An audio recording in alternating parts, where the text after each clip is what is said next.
todos, sejam muito bem-vindos a mais um episódio do AlumaCast. Para quem não me conhece, eu sou Camila Martim Massutani, ginecologista e obstetra pela USP e fundadora da Clínica Lumia. E hoje a gente vai conversar de um tema super importante, que muitas grávidas não sabem. Qual o papel do pediatra na sala de parto e no começo da vida do bebê?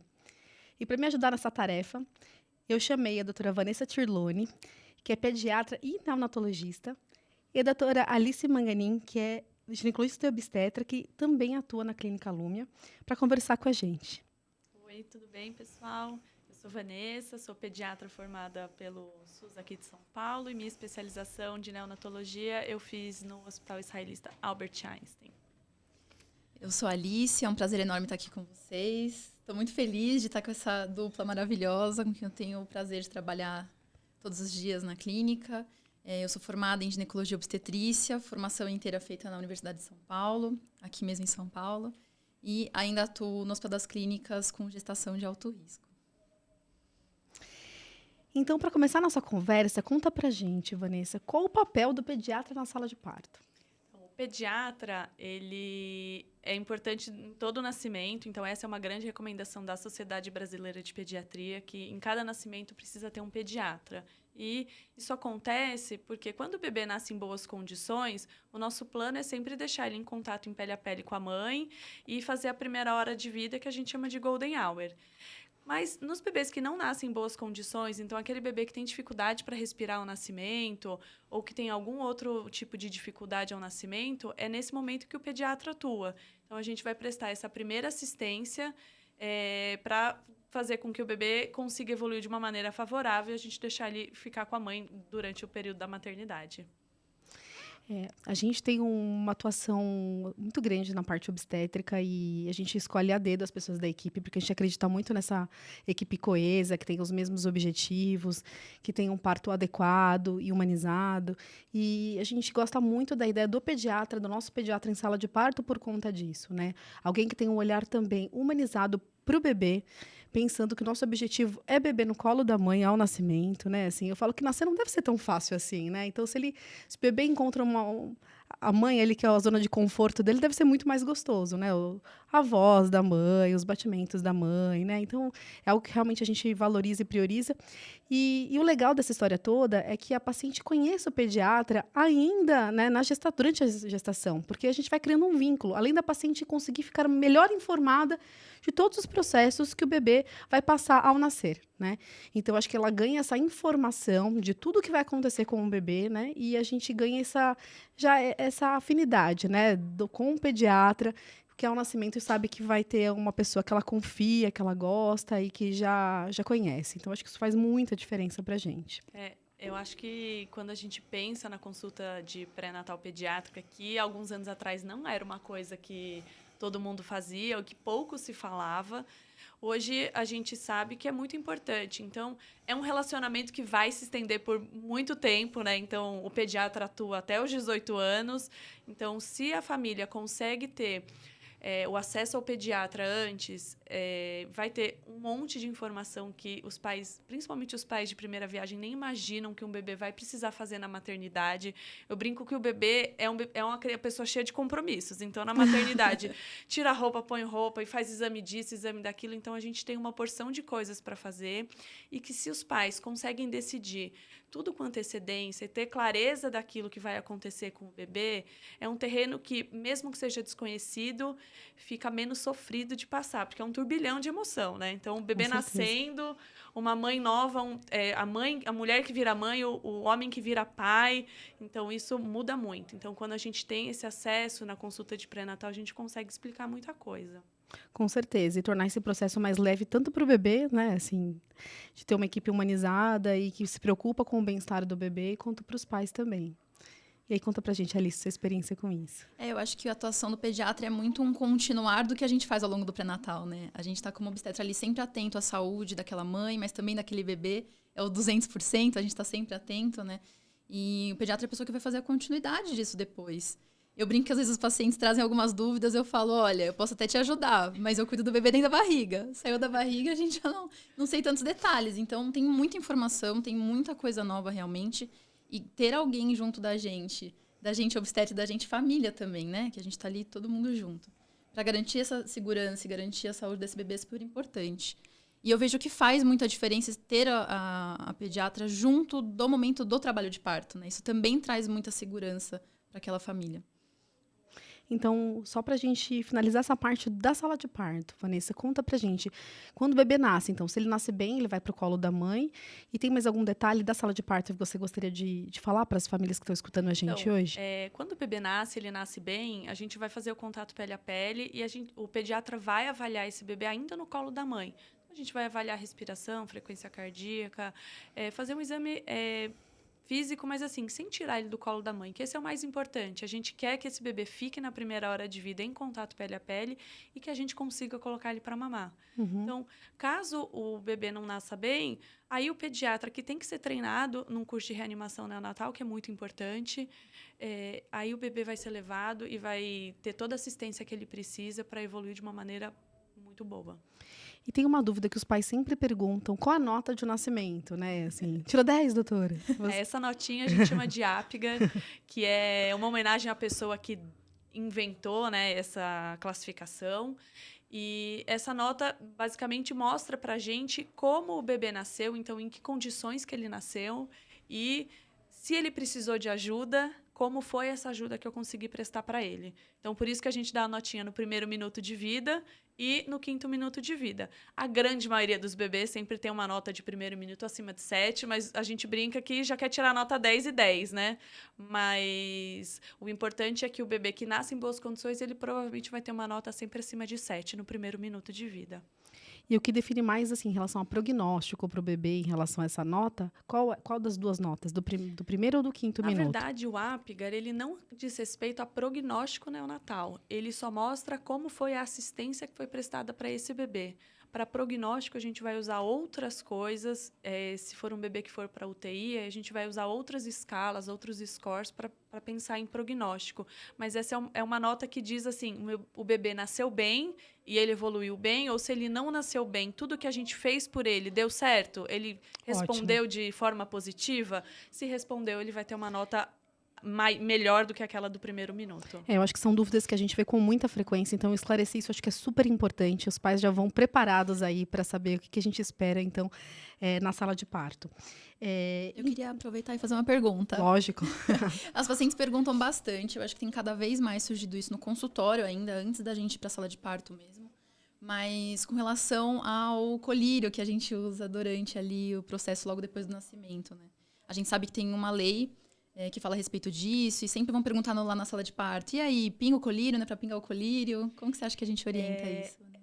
Esse é um dos grandes motivos, eu acho, para a gente escolher a consulta de pré-natal com o pediatra, e que é feita logo no 3º trimestre da gestação. Então, é uma das conversas que a gente tem com o casal. É uma lei federal e cada estado tem uma medicação específica. Então, por lei, todo mundo é obrigado a fazer. Então, a gente sabe que nas maternidades, tanto públicas quanto particulares, os pais eles podem assinar um termo de consentimento e se negar a fazer o colírio.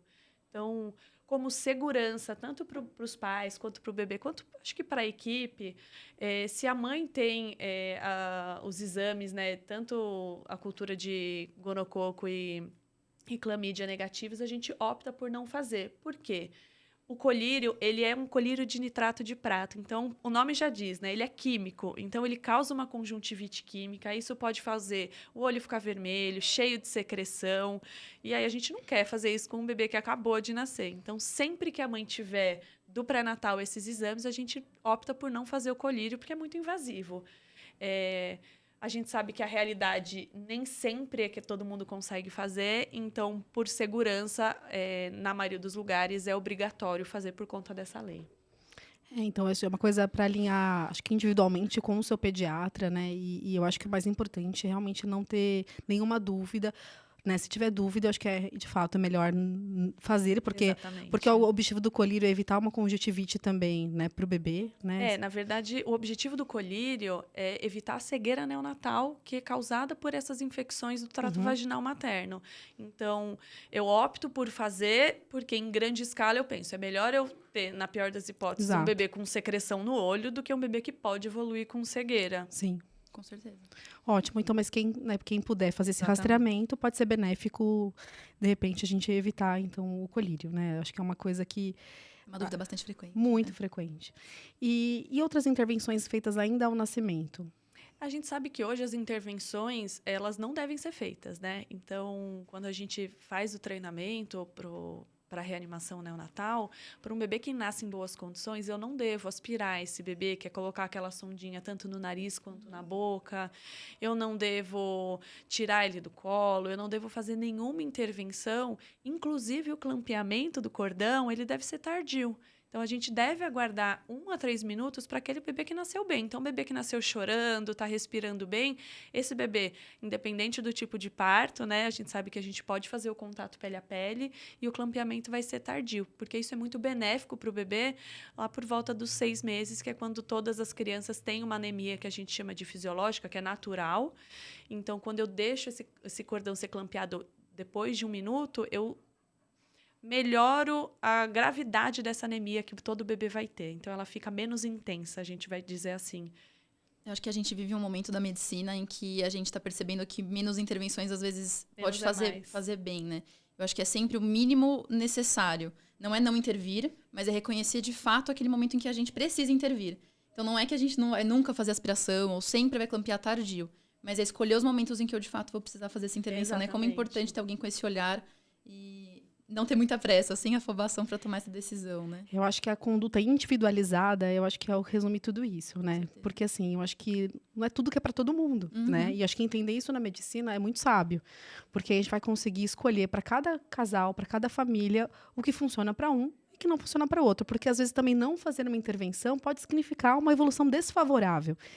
E, às vezes, isso pode ser realmente crucial para o desenvolvimento do bebê, por exemplo. Então, eu acho que achar esse equilíbrio, achar esse ponto, né, de quando fazer, o que é necessário fazer, eu acho que é a nossa meta como médico, né, e como quem presta assistência no momento do nascimento. Muito obrigada pelos esclarecimentos, acho que foi muito bom, acho que todo mundo aprendeu bastante aqui. E agora eu queria falar um pouquinho, depois que então o bebê vai para o quarto, né? Como que começam as triagens? Que triagens desses compromissos todos que você falou do bebê, né? Essa agenda uma toda agenda muito atribulada. Bolada.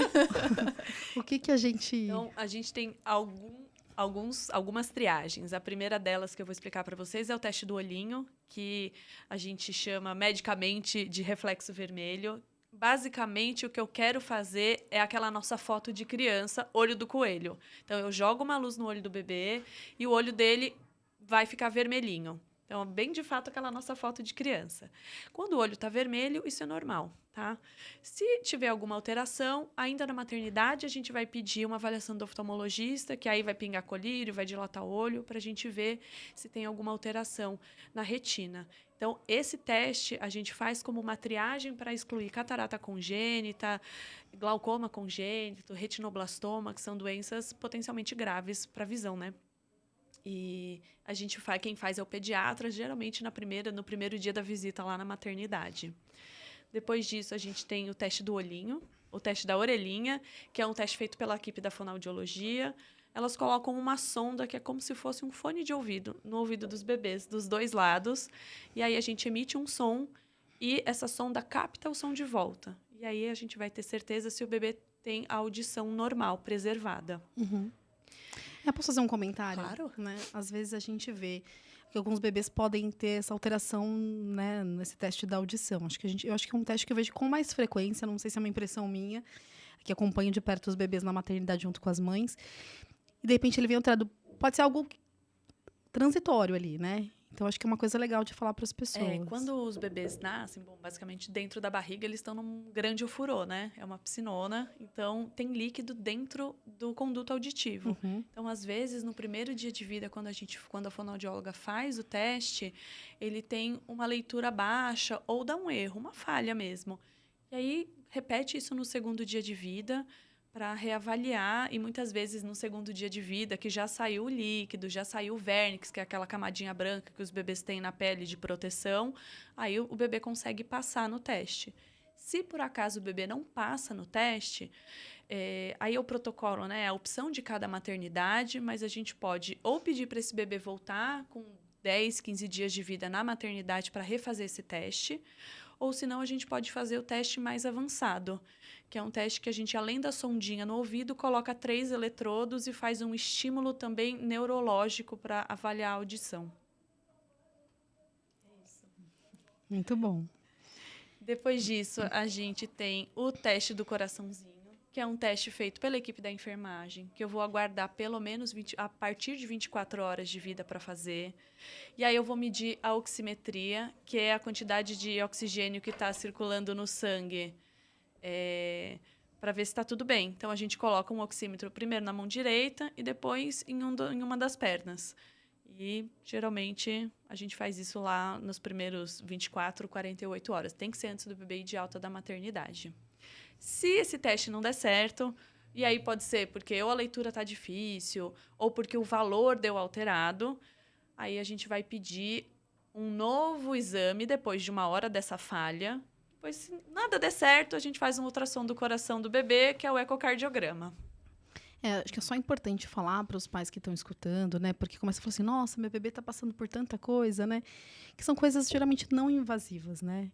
E que querem detectar realmente coisas importantes para realmente ajudar o bebê a não ter nada mais grave. Todos esses exames, exceto o teste do pezinho, que a gente fura mesmo para coletar o sangue, são todos exames rápidos e indolores. Então, a gente sabe que não traz nenhum desconforto para o bebê, exceto que ele geralmente está dormindo e a gente vai lá, incomoda, chega lá no horário da soneca e vai colocar uma sondinha no ouvido, ou vou abrir o olho para fazer o exame. Então, o desconforto é mínimo, mas não é doloroso e é muito rápido da gente fazer. E a importância da detecção precoce dessas coisas, né? O desenvolvimento neurológico do nenê é muito importante logo no começo da vida dele, né? Então, a gente fazer diagnósticos, acho que é fundamental. A gente chama de triagem porque, assim, nada é definitivo nessa fase, né? Então, não significa que um teste, algum desses testes alterados bate o martelo em relação a nada. Então, mesmo um bebê que, por exemplo, falhe no teste da orelhinha, nesse reteste com 15 dias de vida, ele ainda vai ser triado, ele vai ser encaminhado para um especialista para ser de fato avaliado se ele tem alguma deficiência auditiva, assim como o teste do olhinho. Então, são exames mais simples que a gente consegue fazer à beira-leito e que são de baixo custo, que a gente tem que pensar que é um teste que eu tenho que fazer para todo mundo que nasce. E aí, se eu tiver alguma coisa alterada, eu penso num teste que é um pouquinho mais específico, tá? Ótimo. Depois disso, a gente tinha o teste da linguinha. Esse está super na moda, todo mundo fala. E o teste da linguinha, eu quero saber se o bebê tem uma boa mobilidade e função da língua. Então, o que eu quero olhar quando eu vejo a língua do bebê? Primeiro, quando ele chora ou quando ele abre a boca, ele consegue encostar a língua lá no céu da boca? Se consegue, nota 10. Se consegue colocar a língua para fora dos lábios, arrasou também. Agora, se ele tem alguma dificuldade de mobilidade, porque ele tem o freio da língua curtinho, aí a gente vai precisar avaliar. Esse bebê mama bem? Esse bebê machucou o seio da mãe? Se ele está mamando bem e não tem nenhuma lesão mamária, né, nas mamas, eu vou chamar ele de freio curto funcional. Então, é um bebê que eu sei que mama bem, apesar desse freio curtinho. Agora, se tiver alguma alteração, e aí a gente identifica que ele não consegue mamar bem, eu vou pedir o apoio da fonoaudióloga, que eu brinco com os pais, que é a professora que ensina os bebês a mamarem. Então, ela estudou só para saber função da língua e se ensinar as pessoas a comerem. Então, ela faz uma avaliação mais detalhada e ela vai conseguir guiar a gente.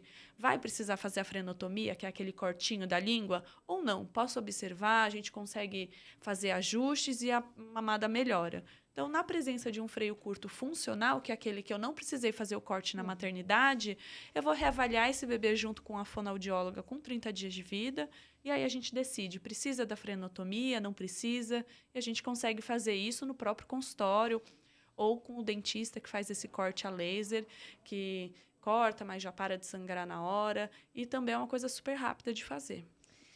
Eu tenho uma dúvida em relação a isso, né? Porque eu acho que eu escuto muito no consultório, né? Isso é muito interessante, como a gente continua acompanhando e vivenciando com as mães todos os dramas da maternidade, né? A gente aprende super.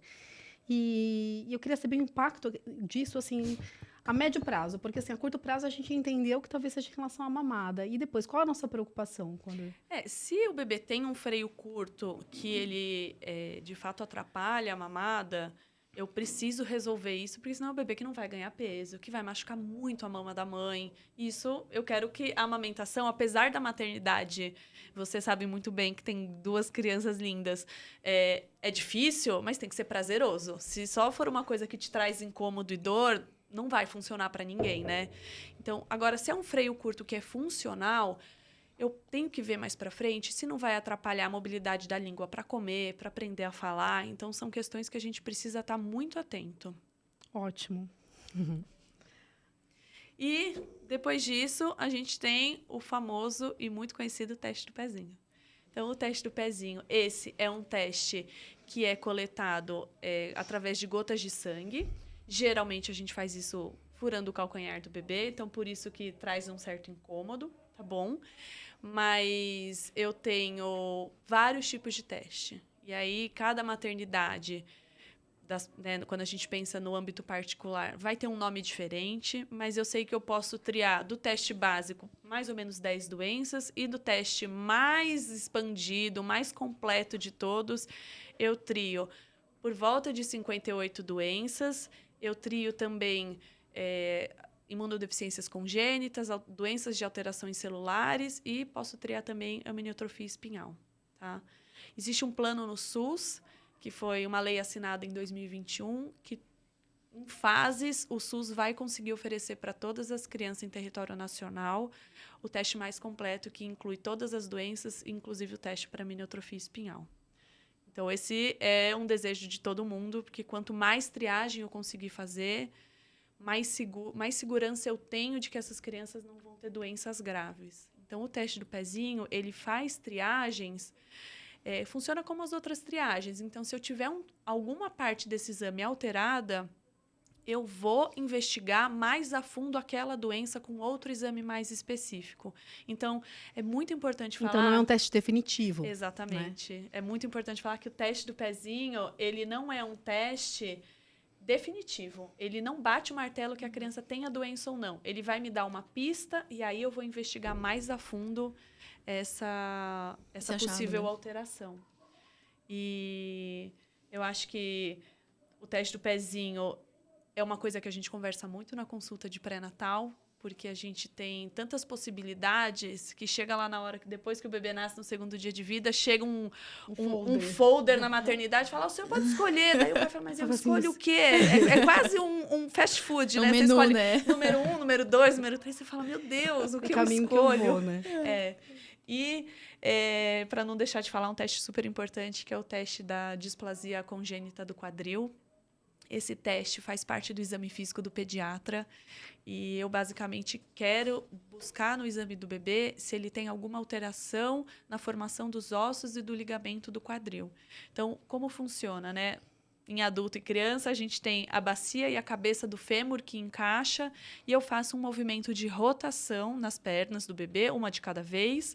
E aí eu tento entender, eu vou sentir se ele faz um clique, se ele faz um barulhinho. Então, se eu sentir qualquer estalado ou qualquer clique, aí a gente tem um teste alterado e provavelmente ainda na maternidade eu vou pedir um ultrassom do quadril.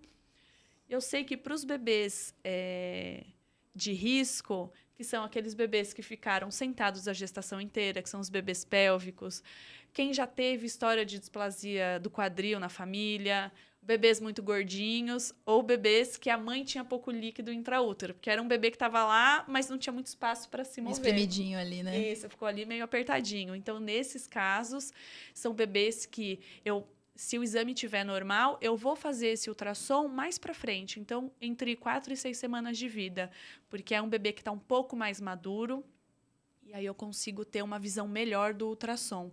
Então, quem vai fazer esse exame é o radiologista, que é o especialista em fazer exame de imagem. Não é um exame fácil de fazer, porque o meu paciente não é exatamente colaborativo, então não é que eu falo para ele, dobra a perninha, estica a perna, ele não vai fazer. Então, a gente talvez faça o contrário, né? Isso, ele fica mais chateado quando a gente precisa colocar a perna em determinada posição. Mas é um exame tranquilo de fazer, não traz dor, é só o geladinho do gel do ultrassom. Dá para esquentar um pouquinho. Dá para esquentar. Eu queria falar um pouco do teste do pezinho, queria voltar um pouco Vamos lá. atrás na conversa. Primeiro, assim, qual o tempo adequado de fazer o teste do pezinho, que eu acho que é uma dúvida frequente. O teste do pezinho ele tem que ser coletado entre 48 horas de vida até o 5º dia de vida do bebê. Tem casos específicos em que a gente vai demorar mais para coletar esse teste. Então, no caso dos bebês que foram para a UTI ou que ainda não começaram a comer, porque o ideal, quando a gente fala em 48 horas a 5 dias de vida, entre o 2º e o 5º dia de vida, então, é um bebê que já mamou ou que já está recebendo leite ou algum tipo de dieta. Então, se é um bebê que foi para a UTI por algum motivo que ele não pôde começar a comer nem uma nutrição que a gente chama de parenteral, que é aquela comidinha especial preparada para a veia do bebê, esse bebê não vai coletar o teste. A gente vai acabar esperando um pouco mais. A segunda pergunta do teste do pezinho é em relação à BCG, né, que é a vacina que se faz ainda na maternidade, geralmente. Qual o impacto? Por que não se faz quando a gente escolhe determinado teste do pezinho? Porque eu acho que é uma dúvida frequente também. Essa é uma história que é um pouco polêmica, né? Então, A gente quase não tem polêmica por aqui, A gente adora né? uma polêmica. Então, não tem certo e errado. Na verdade, a Sociedade Brasileira de Pediatria recomenda que, quando eu escolher o teste da imunodeficiência congênita, que é aquele teste em que eu vou triar alguma alteração na produção de células de defesa, eu vou esperar para fazer a BCG. Por quê? Porque a BCG é uma vacina de bactéria ativa, é a vacina para tuberculose. Então, se eu estou pensando em investigar se o meu bebê pode ter alguma alteração nas células de defesa, por que eu vou fazer uma vacina que vai estimular essas células de defesa? Que eu não sei se ele tem normal. Então, por isso que a gente espera. Então, e aí, eu espero o resultado do teste, que geralmente demora 10 a 15 dias. Ele vindo normal, a gente libera o bebê para fazer a BCG. No caso de todos os outros testes, eu não teria nenhum impedimento de fazer tanto a vacina da hepatite B, que é a rotina da maternidade, quanto a vacina da BCG. Eu, particularmente, sempre oriento para as pacientes que, se a gente puder, tiver condições de pagar esse teste, nas maternidades particulares, a gente escolha por fazer.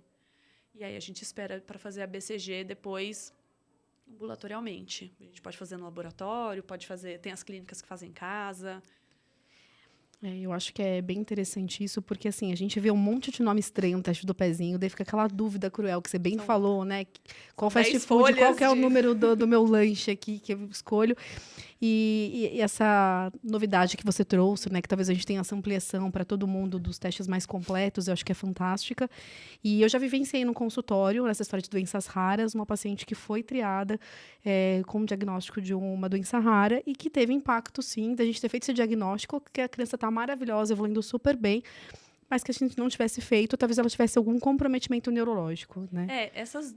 As triagens, todas as doenças que eu trio no teste do pezinho, mesmo que o meu bebê não tenha sintoma ao nascimento, são doenças que são potencialmente graves, né? Que o bebê pode evoluir de forma desfavorável e, às vezes, não é tão precoce, né? Então, é um bebê que estava se desenvolvendo super bem até o 6º, 8º mês de vida e, de repente, começa a regredir.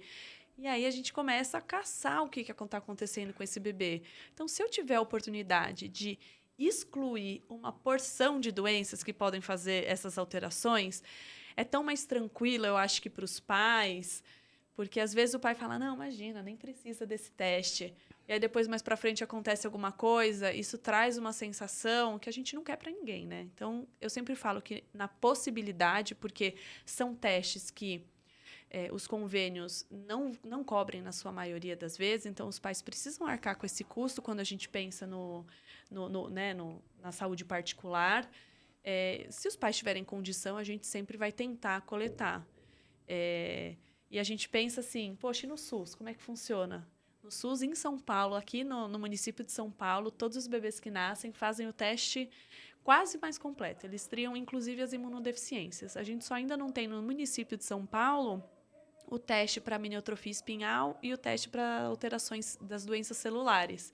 Então, aqui, desde 2020, a gente já tem um super ganho e uma grande mudança na qualidade dos bebês. Ótimo, fantástico. Eu tenho mais uma dúvida da maternidade, gente. Sou quase a mãe aqui, ó, cada mãe. Me conta da icterícia ao nascimento. Tipo, eu acho que é um negócio que as pessoas falam, doutora, meu bebê vai tomar banho de luz, pelo amor de Deus. E a gente sempre tenta tranquilizar, que é uma coisa que, né, não é grave. Acho que O traz amarelinho da pele. Eu brinco assim, porque quando eu vou explicar, a gente tem tanto mediquês pra conversar com os pais nos primeiros dias, que eu falo, gente, vou chamar de icterícia. É basicamente o amarelinho da pele, né? Então, o amarelinho da pele, a icterícia, ela acontece fisiologicamente, então é natural que todos os bebês fiquem amarelos. Nem todo mundo fica, ou nem todo mundo que fica precisa ir pro banho de luz. Ótimo. Então, por que isso acontece? A gente, dentro do corpo da gente, produz uma enzima que chama bilirrubina, e essa enzima, ela, para ser eliminada, ela precisa de uma ajuda do fígado, que é jovem, super imaturo, acabou de nascer, tem muita função para fazer, então ele está aprendendo a funcionar, e aí, quando ele falha, a gente não consegue eliminar através do xixi e das fezes. Então, a gente coloca o bebê no banho de luz, que é uma luz azul. Eu brinco que ele fica lá tomando um bronze, né? Porque ele tá num lugar quentinho, com uma luz azul, com óculos protegendo os olhos e fica lá curtindo. Então, a gente sabe que não é uma coisa que, quando a gente trata, né, quando a gente identifica precocemente e a gente acompanha com o exame, não é uma doença grave. Se eu não tratar e se forem valores muito altos, e eu não vou falar qual é o valor, porque para cada hora de vida eu considero um valor. Tá? Então, se o bebê da minha amiga entrou com um valor e o meu tinha o mesmo, ele vai entrar? Não, porque eu considero quantas horas de vida tem aquele bebê, qual é o tipo sanguíneo da mãe, qual é o tipo sanguíneo do bebê. São várias coisas que eu vou considerar para ver se esse bebê, de fato, precisa ou não ir para o banho de luz. Então, meu bebê precisou fazer banho de luz na maternidade. Ele, quando receber alta, geralmente o pediatra só vai dar alta quando a gente tiver segurança de que a chance desse amarelinho ficar intenso de novo é muito pequena. Meu bebê não precisou ir para o banho de luz e recebeu alta na maternidade, o ideal é que essa primeira consulta seja o mais precoce possível, então entre 2 e 3 dias depois da alta, para que o pediatra que vai seguir esse bebê consiga avaliar e ver se está tudo bem. Então, é uma coisa que regride naturalmente. Se o meu bebê não precisou fazer banho de luz na maternidade, vai voltar a ficar sem amarelinho depois de alguns dias. Ótimo. Esse comparativo, ele existe sempre, né? Então, a gente desmistificar isso, eu acho que é muito importante, porque ficar se comparando não é uma boa opção, né, nessa fase da vida. E a última pergunta da maternidade, que ainda tem mais uma pergunta, é a questão do peso do bebê, né? Quando ele vai sair de alta da maternidade, porque eu acho que é uma dúvida das mães também. Por que o bebê perde peso quando ele nasce, né? Então, eu acho que tranquilizar um pouco nesse sentido. E qual o peso máximo esperado que a gente espera nos primeiros dias de nascimento? Porque eu falo que, assim, na grande maioria das vezes, né? Qual a segurança que o aleitamento tá dando certo? A gente vai gravar depois um podcast só de amamentação, porque é um tema à parte, é um tema à né? parte que a gente ama demais e longo, muito, que é, assim, fundamental. Mas eu acho que a segurança muitas vezes traz com o peso do bebê também, né? Então, a mãe, mas eu acho que tá saindo tão pouco, enfim. Mas, poxa, o bebê tá com peso adequado, então a gente reforça para a mãe que tá tudo bem. Mas quais são esses limites que a gente espera e por que o bebê perde peso quando nasce? Então, primeiro o bebê perde peso porque ele desincha. Ele morava numa piscina, né? Então, ele desincha um pouco daquele líquido que estava dentro da pele dele e aí é por isso que ele perde peso. Quanto eu posso esperar que o meu bebê perca de peso nesses primeiros dias? Geralmente, a gente considera normal uma perda entre 10% a 12% do peso do nascimento.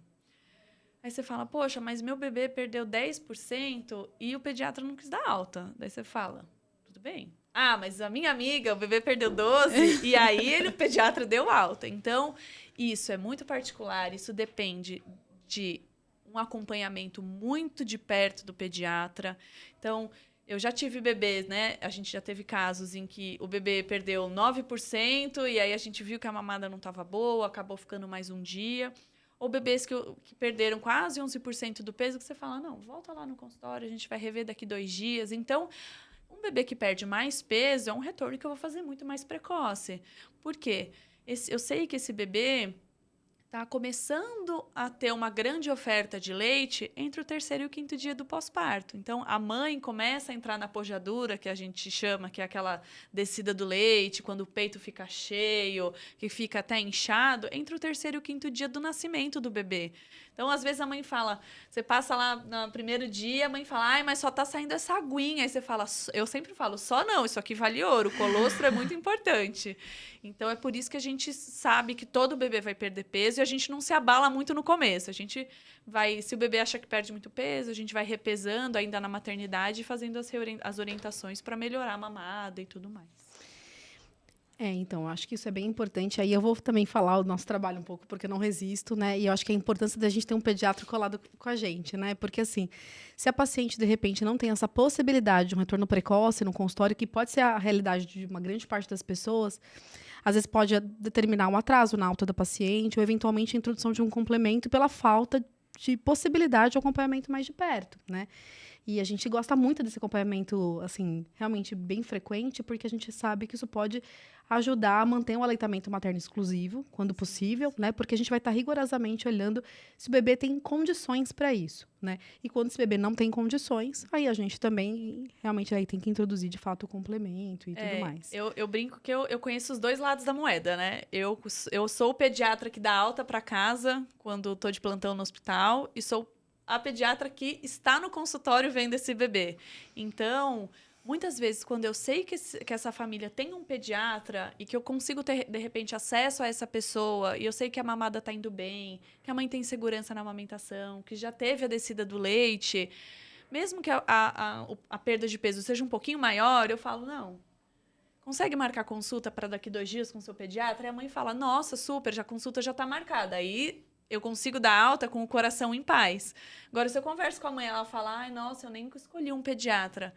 Aí eu vou ficar angustiada, porque eu vou falar, se eu der alta para esse bebê e ele não for revisto em 2 dias, pode ser que ele perca muito peso. E aí eu vou ficar preocupada. Porque aí é um bebê que perde muito peso, pode desidratar. Então, a gente pensa no outro lado da moeda. Então, eu acho que ter um pediatra, né, de novo escolhido muito antes, é alguém que te dá essa segurança de te acompanhar nesse momento de mudança, né? Você fala, peraí, eu não sei amamentar, porque eu acho que todo mundo fala, né, voltando à amamentação, amamentar é fácil. Eu acho que na primeira parte da consulta de pré-natal, quando eu falo sobre amamentação, a primeira frase é, a amamentação só é fácil na TV. Porque só na TV que o bebê nasce, ele sabe mamar, a mulher vira mãe, sabe amamentar. Você fala, gente, não tem manual de instrução. O bebê não leu o manual até essa parte, é muito difícil mamar e amamentar. Então, ter uma equipe lado a lado vai ajudar muito.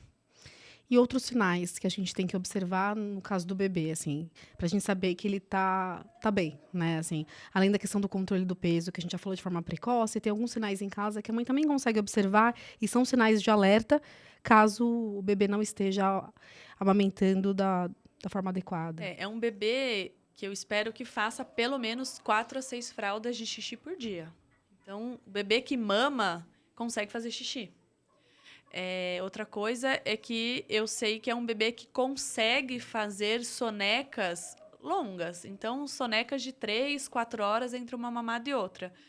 Aquele bebê que acorda de hora em hora, esse bebê tem grande chance de não estar conseguindo mamar. Porque ele deve mamar um pouquinho, aí ele dorme porque ele está cansado, e aí logo ele acorda de novo porque ele está com fome. Então, a gente entra num ciclo vicioso. A gente sabe que isso estimula, né, esse aleitamento livre demanda, mas a gente tem que observar alguns sinais de alerta que eventualmente podem dizer pra gente que esse bebê precisa de um suporte mais de perto, de avaliação pediátrica e controle de peso, né? Acho que isso é super importante.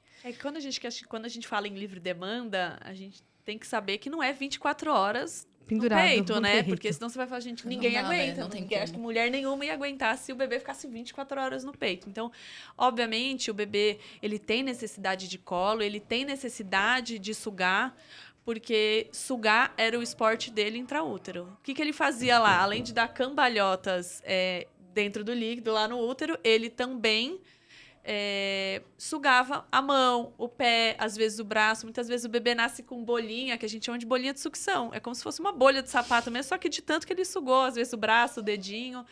Então, sugar nem sempre é fome no bebê nessa fase. Sugar muitas vezes é conforto. Então, é um bebê que mamou, tá super satisfeito, E aí você põe ele no colo, ele às vezes chorou, e você fala, tá bom, é fome. Aí você põe no peito, dá 3 sugadinhas, aí ele dorme. Aí ele fala, era só o que eu queria, minha mãe, meu peitinho. Ele dorme e fica feliz.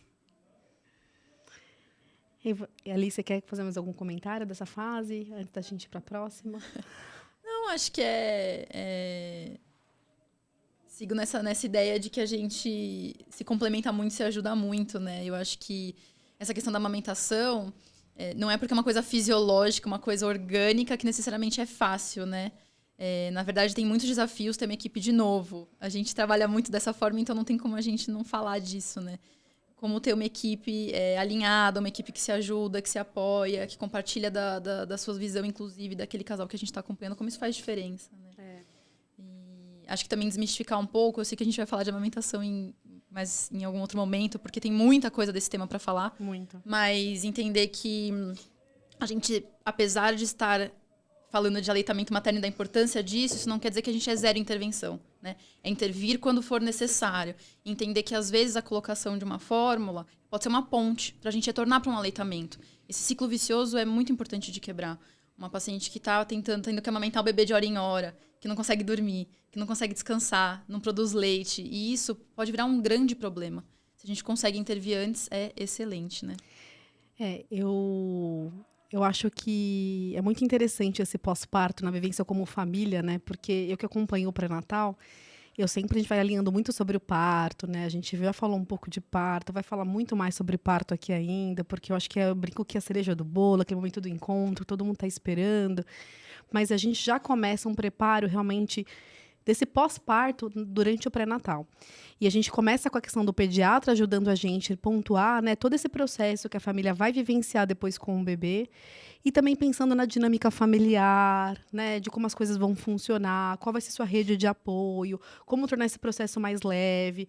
A gente vai falar um pouco sobre os desafios do puerpério, das alterações de humor no pós-parto, que são fundamentais, né, para a gente entender e como abordar isso com a família. Então, a gente tem tudo isso. Mas eu acho engraçado, porque às vezes eu escuto umas coisas, tipo assim, que quando o casal te dá alta para a família, tal, embora a gente tenha todo esse suporte, sabe? Eles sabem que a gente está ali para ajudar eles. Quanto for preciso, eu falo, nossa atuação não termina aqui, a gente está com vocês, se sintam acolhidos, né? Mas eles brincam comigo que eles olharam pra cara do outro e falaram assim, tipo, e agora? E agora? Tipo, ferrou. Não, é igual a hora da prova, né? Você fala, sei tudo, sabe tudo, só na hora da prova eu vou saber. E é verdade, você levou pra casa, eu brinco que é uma prova do líder, né? Porque assim, o líder já tá escolhido, mas a prova sempre acontece. E aí tem 2 participantes que são eternos, que são os pais, né? Eu acho que a gente tem que, quando você falou na realidade da família, né? Assim, não dá para falar para a mãe que ela não pode isso, que ela não pode aquilo, que ela não pode complementar, que ela não pode, de repente, usar chupeta. E a chupeta, eu queria falar da chupeta. Aproveitamos para falar. Aproveitando esse gancho. Eu, como pediatra, no consultório, às vezes os pais falam, pode usar chupeta? Posso ordenhar meu leite e dar na mamadeira? Eu falo para os pais, eu nunca vou falar para você, não pode. Por quê? Eu não tô na sua casa, eu não tô na sua pele 24 horas por dia. Eu posso te explicar quais são os benefícios de não usar uma chupeta ou de não colocar um bico artificial. Alternativas, talvez, quais né? são as coisas que podem surgir se eu tiver essa opção. Mas eu falo, olha, chupeta, pode usar?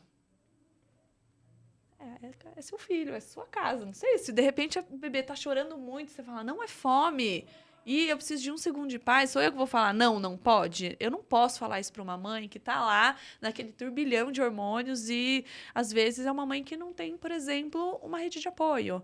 Então, eu posso dizer para ela que a chupeta pode sim atrapalhar o bebê a aprender a mamar, pode sim fazer com que a amamentação dure menos tempo.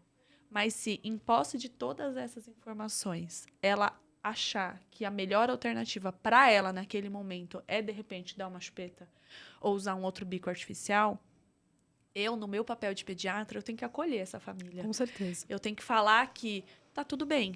Se essa é a sua escolha, a gente vai lidar com o que vier daqui para frente. Então, eu preciso complementar e eu escolhi complementar com a mamadeira. É verdade que todo bebê que mama a mamadeira desmama do peito? Não. mas eu sei que, de fato, é uma chance muito maior disso acontecer. E tem jeito de correr atrás do prejuízo? Sempre tem. Então, a gente vai pensar em outras muitas alternativas para melhorar essa amamentação se eu precisei usar mamadeira. Mas eu acho que o que fica de recado para os pais, né, para as mães que estão ouvindo e para as famílias, é que não dá para julgar. Não é porque a minha história foi de um jeito que a sua também tem que ser. Não é porque a minha amamentação foi super fácil, maravilhosa, que a da minha amiga vai ser também. Então, todo mundo tem suas dificuldades.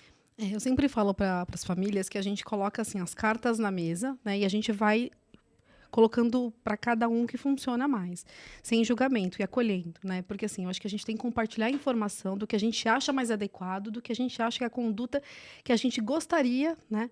Mas não necessariamente é o que vai acontecer, e se o casal opta por outro caminho, a gente de fato tem que acolher e entender qual foi a dificuldade. Se é possível corrigir alguma coisa, a gente vai corrigir. Se a gente tiver alguma alternativa, a gente vai dar uma alternativa. Mas se isso não funcionou, ela não precisa ficar com medo que vai ser julgada, né? Porque eu acho que as mães têm muito esse medo do julgamento. O que vão pensar de mim? Eu acho que eu não sou uma boa mãe, né? Sabe, umas coisas que a gente escuta, eu falo, gente... E às vezes eu acho que não é nem o julgamento do outro.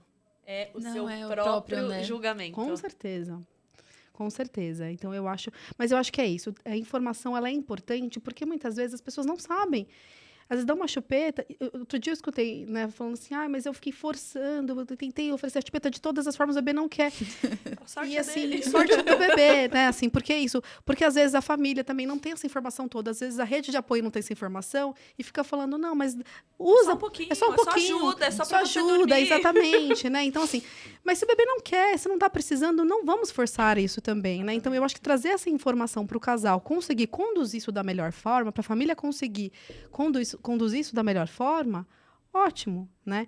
Então, eu acho que isso é muito importante mesmo, da gente trazer essa informação, colocar essas cartas na mesa, de orientar, de uma educação. A gente faz uma educação nesse sentido mesmo no consultório. A gente está programando já um podcast para falar dos bicos artificiais. A Vanessa não sabe, mas ela já vai ser convidada em breve. Outra polêmica, tema polêmica. quente. Mas polêmica né? Então, No assim, nosso dia a dia, a gente almoça então, e janta polêmica. Então, mas eu acho que é porque a gente quer isso, trazer informação, trazer essa discussão na mesa mesmo, né? De o que pode, o que não pode, por que não pode, né? Porque, assim, eu acho que a gente precisa entender, quando a gente fala assim, olha, a gente não aconselha, mas por que você não aconselha? O que pode acontecer, né? Então, eu acho que só com isso, só com essa informação que a família tem decisão, porque senão não tem. Daí começa os achismos, mas eu acho que, né? Eu acho que isso é melhor, né? Então, assim, a gente... não dá para ficar tudo em achismos, né? Então, eu acho que com informação a gente conduz tudo de forma muito mais adequada. A gente agora está quase finalizando o nosso podcast, que foi muito bom, foi muito gostoso, passou muito rápido esse bate-papo, essa conversa. A gente vai depois fazer outro podcast pensando nesse acompanhamento dos bebês nos primeiros anos de vida, né? Tem muita coisa legal que a gente vai falar, introdução alimentar, né? Tem muita coisa bacana vindo por aí. Mas eu queria agradecer demais vocês aqui, porque eu acho que foi fantástico, assim, acho que tirou muitas dúvidas, acho que esclareceu muito esse processo do que acontece com o meu bebê na maternidade ainda, né? Eu acho que foi muito enriquecedor mesmo, e só tenho a agradecer vocês por estarem aqui comigo e no consultório, principalmente acolhendo as famílias que estão com a gente lá. Eu acho que isso não tem preço, sabe? Eu falo que uma vez eu mandei uma mensagem para uma das minhas enfermeiras, que eu amo demais de paixão, e falei, olha, muito obrigada por tudo que você fez por matar o paciente, né? Assim, eu achei que a paciente ficou muito acolhida, muito feliz, e ela me respondeu, não, é minha paciente também, né? A gente está junto, porque é o olhar esse olhar, assim, de entender que também é paciente dela, que está envolvida junto, que a gente quer o bem-estar da família. Então, eu falo que esse carinho, esse amor na medicina não tem preço, gente. Não tem preço. Que delícia a gente estar junto, né? Vira e mexe, a gente se encontra ali no corredor ou combina de conversar de algum caso. Isso é muito gostoso, faz toda a diferença no cuidado mesmo. Não, acho que faz toda a diferença a gente ter... É mais do que parceria, né? Tipo, uma amizade ali no dia a dia e conseguir falar...